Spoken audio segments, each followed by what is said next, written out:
The Thai Parliament will hold a general debate tomorrow to discuss Prime Minister Prayut Chan-ocha's incomplete recital of an oath of office. The new Thai government was sworn in on July 16th in a ceremony in front of the King. But the oath they took left out a crucial part of the end, which critics say could render the government illegitimate. CNA's Thailand correspondent Sombat recaps the case and explains why this is a headache for the government. It has been 3 months since the new Thai government of Prime Minister Prayut Chan-ocha is in power, but it was something that has happened on the very first day that is now resulting in a general debate in Parliament. So what has happened?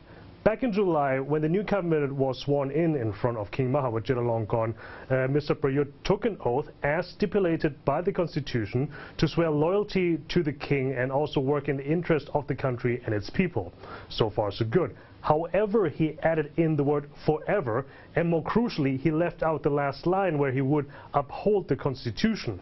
What then followed were weeks of the opposition demanding from the government an explanation for this apparent gaffe that could, in their own words, be deemed unconstitutional and thus render the whole government illegitimate. The government, on the other hand, they've been keeping pretty mum about this. The Prime Minister said that he would take full responsibility of this whole matter, and they are looking also into a solution to this, but nothing has come about. Last week then, in another development, the Constitutional Court has refused to rule on this matter, saying that this is between the King and the Cabinet.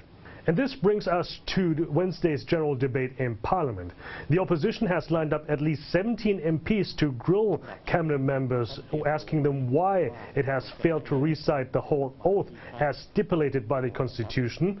Prayut Chan-ocha, the Prime Minister, he has eschewed Parliament most of the time this year, but he is expected to attend at least some part of it as well this time, saying that he has nothing to hide. However, the government has also hinted that it can request this session to be held in confidentiality, at least some part of it, hinting that this gaffe is not a simple gaffe, but might be more complicated. In any case, there won't be any real consequences to the government in form of a vote against it or a motion against it, but nevertheless, this oath gaffe has been a constant headache for the new government, and the opposition will make sure to keep reminding them of this headache as they refuse to let it die down that easily. Sombat, CNA, Bangkok.